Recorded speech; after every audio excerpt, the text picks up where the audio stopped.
So today is Thursday, September 16th, and I'm at mile 6,148 plus 126 here in Elfendahl Forest Campground.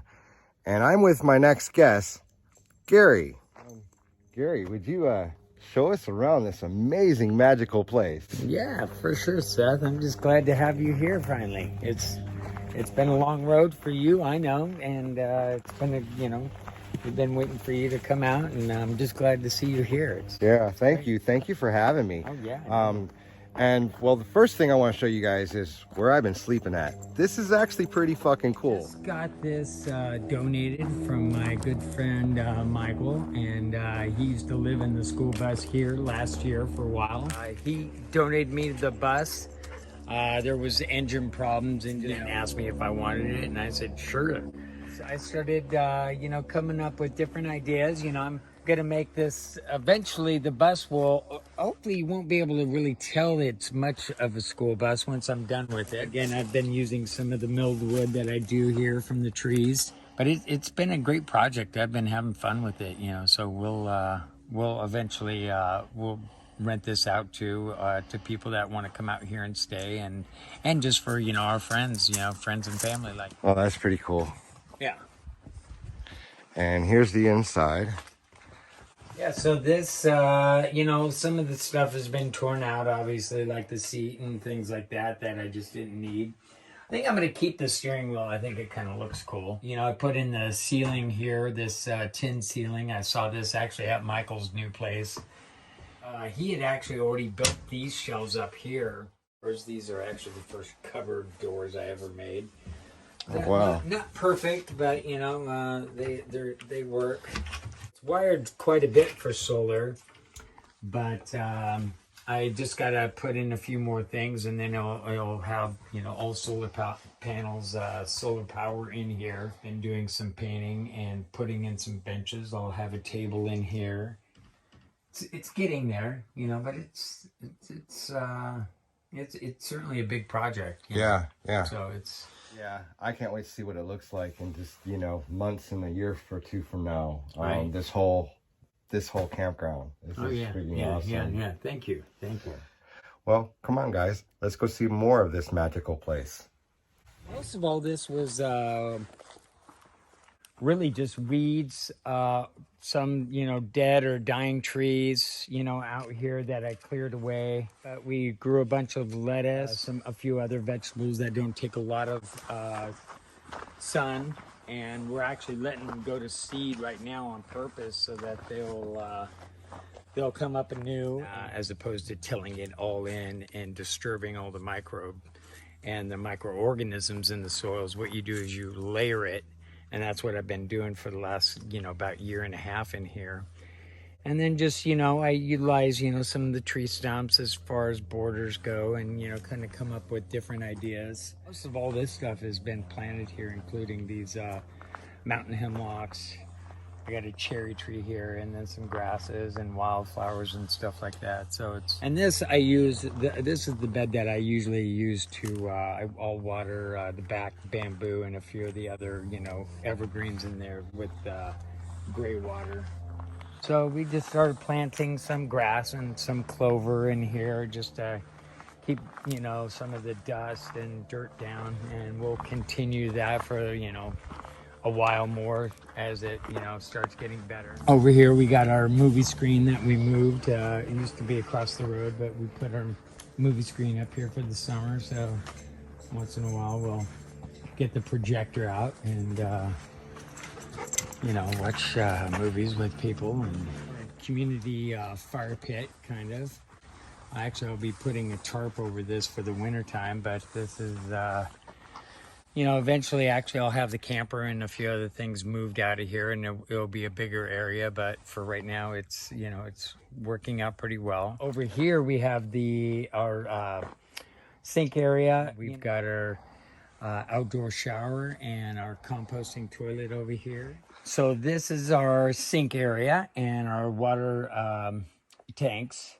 These tanks we get filled up from our spring. And it's about almost nearly about 1,000 gallons here that we fill up. I've got a 12-volt system, a 12-volt battery in the tub over here that run our 12-volt pumps here. And then basically it just starts pumping out from the tanks and then runs through our on-demand hot water, which is propane. It basically gives us all our hot water here for our shower area and for our sink. It seems to work out really well. You know, I've had a couple, you know, they can be finicky with sometimes, you know, but it's one of those things where it's a learning process with, you know, the little idiosyncrasies of, you know, off-grid life. This is my gray water collection, which doesn't look like much right there, but what that does is I've got a small 12-volt bilge pump in there if I need to, that I pump out either into a 55-gallon that I have out here sometimes. But this summer, actually what I found out is I just don't need a pump on it, is we'll just use that water to water like bamboo or some of the flowers out there, things that I don't usually use it on vegetables per se, but there's a whole flower garden out there, bamboo, things like that. So we just use the gray water for that. Ground is really good at filtering water. In fact, a guy that's he does septics. He was telling me actually within 24 feet, most ground will actually filter water really well. You know, even though a lot of times they'll make a 100-foot buffer or whatever like that, but it works really well. And we don't really use any harsh chemicals or, you know, detergents here or anything like that. So it works pretty well. Pretty much right here is where the bathroom is. You got the hand washing station. Yeah. And this is our outdoor shower. Right on. So you'll notice 90% to 99% of the wood I milled from the trees here on the property with a chainsaw mill. After I mill it, I'll burn it or scorch it with a propane burner that you might use on weeds and stuff like that. And that actually helps preserve the wood too. To tell you the truth, these doors turned out much better than I ever thought. And I never made a door before, but it seems to work great, you know. Wow, this is pretty freaking awesome, I gotta say. The plumbing, my buddy Mike Kirshner helped me out with that, and with the hot water tank and the plumbing out there. He's great at that. And basically all the plumbing on there is on a live tree, so you'll actually hear this creak a little bit sometimes when the wind blows hard. And you got a bench. Yeah, made a bench for it. I love the floor. Yeah, it seems to work great. Yeah, you got awesome little painting. Yeah. This is cool as hell too. Yeah, I thought that was kind of trippy. Yeah, this is our composting toilet we call Louie. This was actually the first building, you know, that I kind of constructed because it was kind of the first thing that we needed. It actually turned out, you know, better than I thought. Wow. You know, I imagined. And this is cool, the fact that the light comes on so you don't have to worry about trying to come in here in the dark. Yeah, exactly. Yeah, I've got it on. Yeah. That was the first cedar shake I'd ever done, you know. And I didn't want it all straight lines or anything like that, so I wanted it. Took a little while, you know, you got better at it. And then I made a urinal too, just for, you know, when there's groups of people here. So not, you know, pretty simple, but it's pretty effective, you know. Yeah. I'm not done with it yet. I'm actually at Oregon Country Fair. They got urinals also. Oh, so okay. I'm considering and trying to figure out how I'll do that. So. And then over here you got something going on. Yeah, this is my one of my more grandiose projects. It's going to be wood-fired sauna over here. It will be a wood-fired hot tub, basically, too, or a hot spring, so to speak, because it'll be using spring water, but not a true hot spring, obviously. But I'll lay this in concrete and stuff, and then use copper tubing and a 12-volt pump to go around the wood stove that's going to be in the sauna, and then be able to pump hot water into it, and have that recirculating through a filter system. Right on. And then I'll have this landscape. So it's a big project, you know, but I've got, you know, there's other priorities right now. Like one of them was our kitchen over here. A friend, Patrick, he helped me build the structure. And actually the structure here, all three corners, the main corners there were live trees. So those are still rooted into the ground. And then we used, you know, timbers again, you know, from our forest, and just built the structure, which held, you know, over 12 to 14 inches of snow. Wow. And then I put the roof on, and you know, and then I built the counters and the shelving and all that, you know. And still not quite done with it. I'm gonna make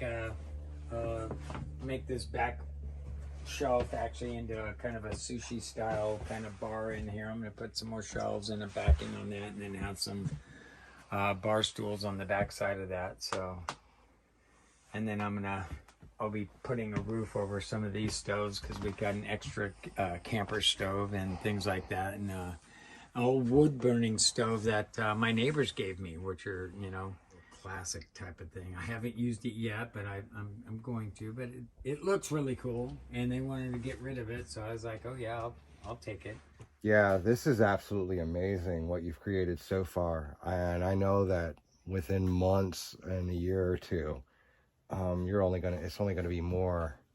It's only gonna be more. You would have told me 2 years ago that I was capable of any of this stuff, or even orchestrating it with other people, you know, I mean, I would have probably laughed at you, you know. Yeah. Because it's just, you know, I didn't really realize it, and you know, it's, you know, a lot of hard work, but it's effort, but it's a labor of love. So it's, you know, I wake up in the morning, you know, on some project, you know, I can't wait to get started. So it's right, you know, right. Yeah, I got daily chores, weekly chores, to-do lists. Organizing this is really the only way to really accomplish something like this. Yeah. Figure out what you got to do and what's on the priority list. So yeah. Right on. And then you got a swing over here too? Yeah. Oh yeah? Yeah, somebody picked this up, and then, you know, it's just a matter of finding just the right spot for these things, you know. Right. Especially with this, you know, and trees, we've got a plenty, so yeah. Right on. Yeah. And then over here, we have knife and axe throwing. Yeah, you were getting this down pretty good. I was trying. I'm gonna try some knives and some axes. Nope. It's all about the spin and how far away you are and how hard you hit. There you go. There you go. Ah. Right. There you go. Right on, right on. We just put up this Lotus Tent just really in the beginning of July. We rent that out on Airbnb and probably other places coming up soon, maybe Hip Camp. People seem to really be enjoying it, you know, and it's a chance for people to come out and see what, you know, life is like living off grid, and what it means to have, you know, appreciation for what they have at home. And here we have the Lotus Tent. And this right here is the ozone machine to make it smell really fresh. What does it do? So what it is, it's a ozone machine. The lights create ozone. Some operations you'd blow a fan through there, but the tent's so small, I just put the ozone machine in there with either 1 or 2 lights, and it will kill mold spores to bacteria, viruses, pretty much everything. They use them in hospital rooms to some of the last sterilization that they'll do. Water facilities use ozone as the last part in cleaning water for any type of bacteria and stuff. Yeah, so it works really well. So the Lotus Tent night is $85, plus it's $35 for a cleaning fee, just one time, you know, depending on how many days you're here. So it's just one time though. But basically you have your own kitchen set up here with propane oven and stovetop, and then you got all your dishes that you need, a cooler, pretty much everything self-contained. And then over here behind you, you got your own composting toilet and a door to the forest.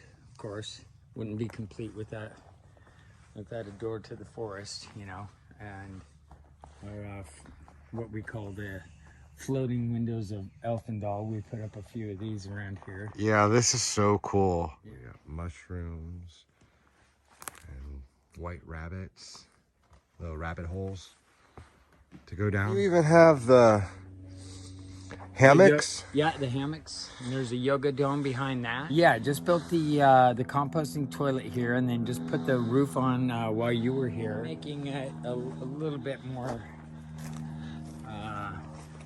you know, comfortable and stuff. Put up that back wall and things like that, and then basically the composting toilet, it works much like a honey bucket, or you know, a porta potty, except without the weird blue chemical splash. You put a couple scoops on after you do your business in there, and then sawdust. a couple scoops of sawdust, and it's much cleaner than I ever thought. It's really I'd done a couple composting toilets before, not made, but just been in, but it's, you know, it's much better than any honey bucket, and certainly better than any pit toilet that I've ever been in. Oh, yeah, at I a must agree. campground or something like that, you know, which can be really gross.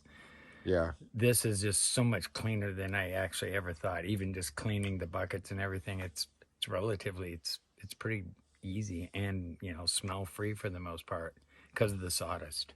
Right on. Right on. The compost in itself we use on flower beds and things like that work great. So you get, you know, that use too. So it's been, you know, it's been far better than I ever really imagined it would. And these aren't edible flowers. No, I know. You know, some people, there's a lot of controversy about some people using it on their flower or vegetable beds and stuff.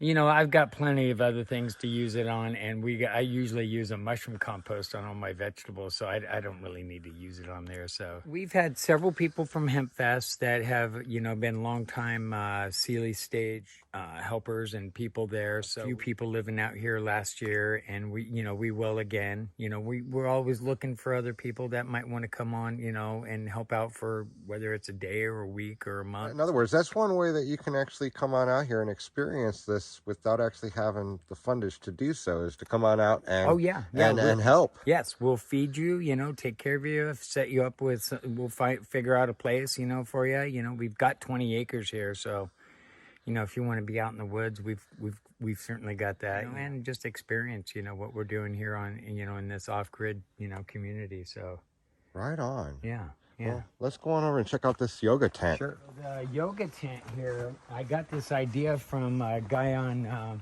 I call it YouTube University, you know. But I built this with vine maples. Oh, wow. That I just cut, and then basically just tied them all together, you know, like something like this, you know, just took Is this a parachute? So this is a parachute. This we used at Hempfest for many years out in the backstage for a cover, you know. Oh, hell yeah. So what I did was I just started, you know,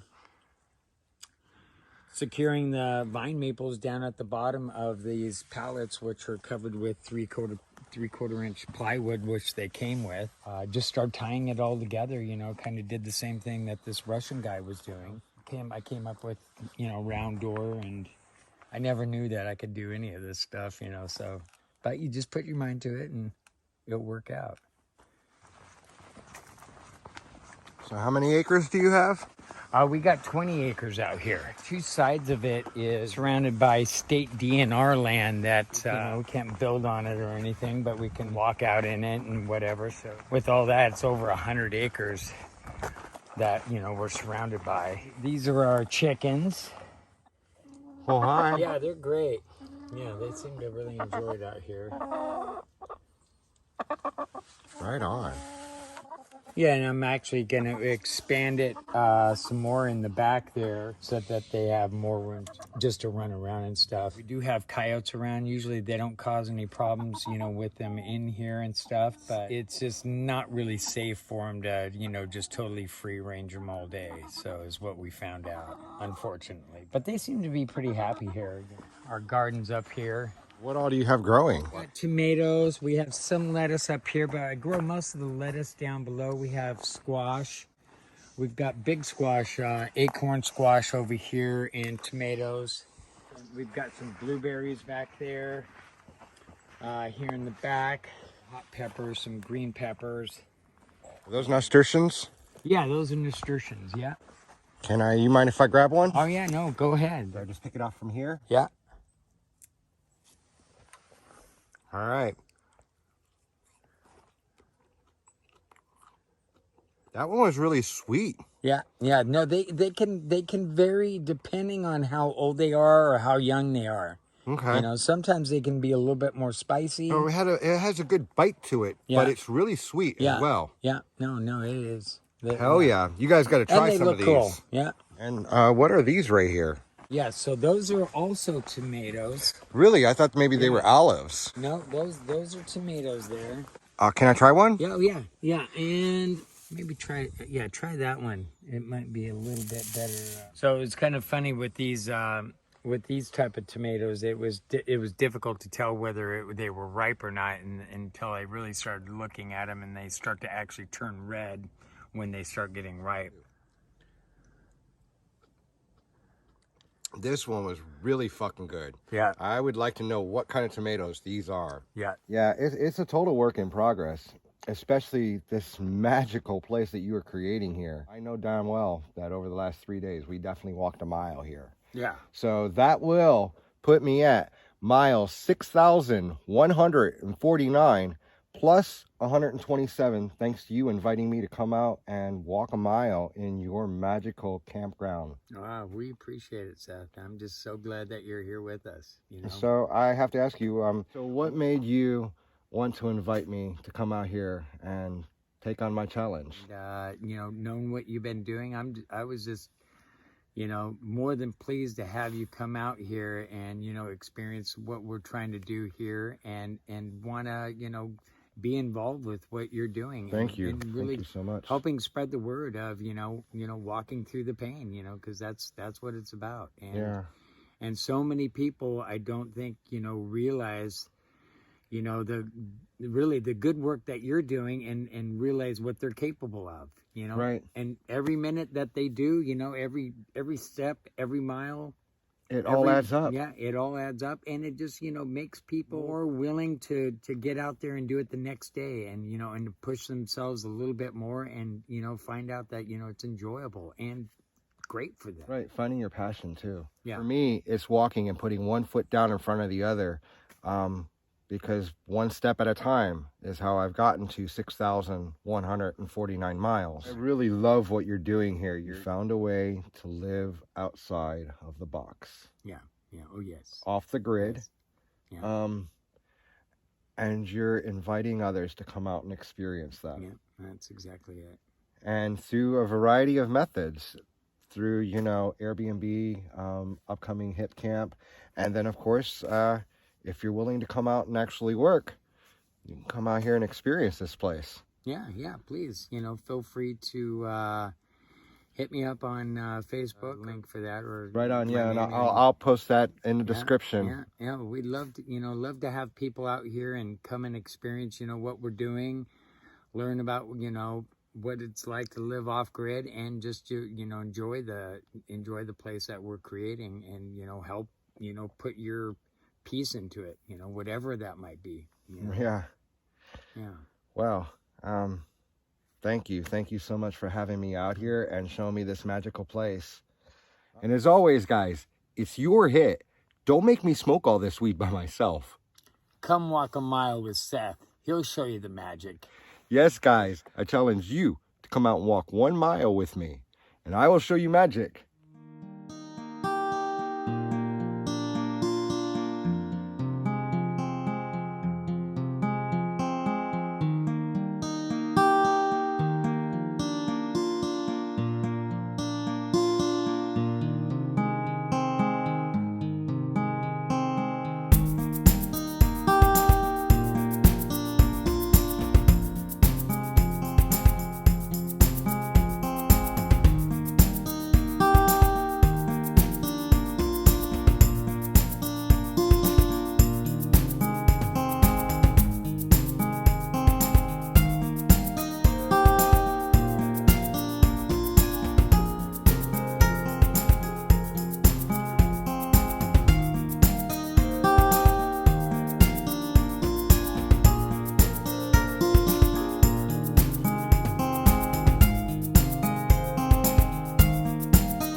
Much love and much peace, you all.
Wow, this is cool as hell. Yeah, my daughter Bethany made these. Oh, really? Yeah. Right on. Yeah, she did all the woodwork and soldering work and putting the LEDs in there and all that.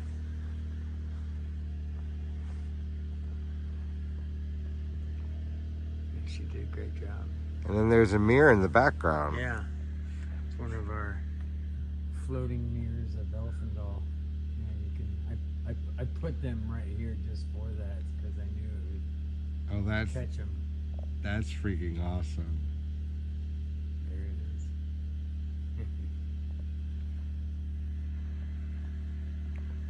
Yeah, I got the mirror just on a slack, just enough for it to move back and forth.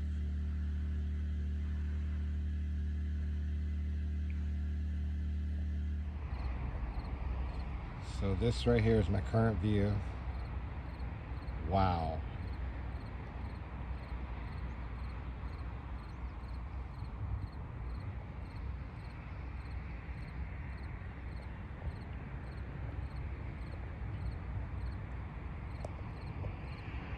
Yeah, I can't complain at all.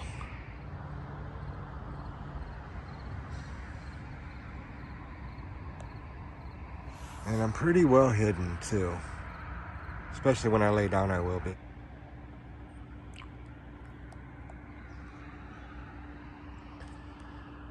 And this is my view this morning.